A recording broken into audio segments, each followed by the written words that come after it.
Hello, உங்கள் Ayesha kitchen. இன்றைக்கி வாங்க நம்ம என்ன செய்யலான்னு பார்க்கலாம். செவரட்டி வறுவல். அதுக்கு தேவையான பொருட்கள்: 2 வெங்காயம், பட்டை, கிராம்பு, ஏலக்காய், கொஞ்சோண்டு இஞ்சி பூண்டு பேஸ்ட்டு. நல்லா கழுவி சுத்தம் பண்ணி செவரட்டியை வச்சுக்கோங்க. அரைச்ச மசாலா, வீட்டிலே அரைச்ச மசாலா, சீரகம், கசகசா, சோம்பு போட்டு வறுத்து அரைச்ச மசாலா. அது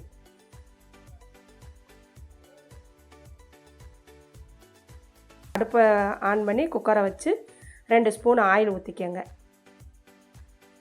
அதுக்கப்புறம் கொஞ்சோண்டு பட்டை, கிராம்பு, ஏலக்காய், 2 காஞ்ச மிளகா, கொஞ்சோண்டு கருவேப்பிலை போட்டு வதக்குங்க.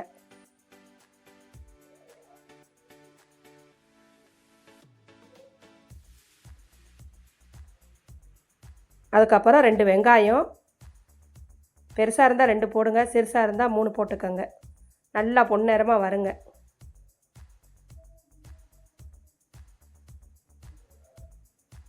நல்லா வறுத்துட்டு லேசாக வெந்தால் போதும். அதோட லேசாக கொஞ்சோண்டு உப்பு போட்டுக்கோங்க. அப்போ தான் சீக்கிரம் வெங்காயம் வேகும். அதோட நம்ம கழுவி வச்ச செவரட்டியை தூக்கி அதில் போட்டுருங்க. அதே லேசாக கிண்டி விடுங்க.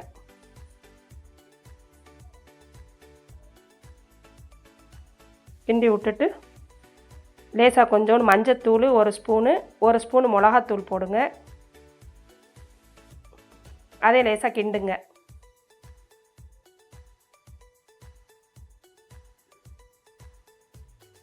லேசாக கிண்டு நல்லா தண்ணியெல்லாம் வற்றின உடனே நம்ம அரைச்சி வச்ச மசாலா, ஜீரகம், சோம்பு, கசகசா எல்லாம் வறுத்து அரைச்ச மசாலா 2 ஸ்பூன் போட்டுக்கோங்க.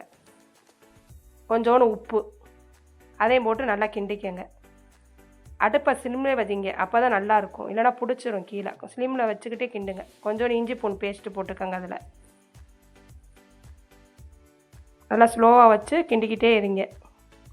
இந்த லேசாக தண்ணி ஊற்றுங்க, போதும். ரொம்ப தண்ணி தேவைப்படாது. லேசாக தான் வறுவல் மாதிரி நல்லா கிளுக்கிளுன்னு வரும். சூப்பராக இருக்கும். சாப்பாடு, சப்பாத்தி, சோறு எதாக இருந்தாலும் நல்லாயிருக்கும். அவ்வளோதான். இதோட குக்கரை மூடிடுங்க.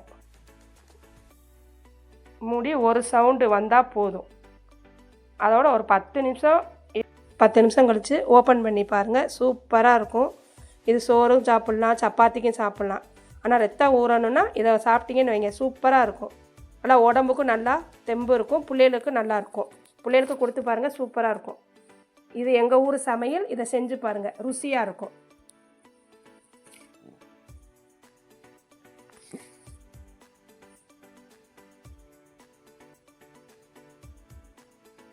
அப்புறம் சப்ஸ்கிரைப் அண்ட் லைக் பண்ணிக்கோங்க. பாய்.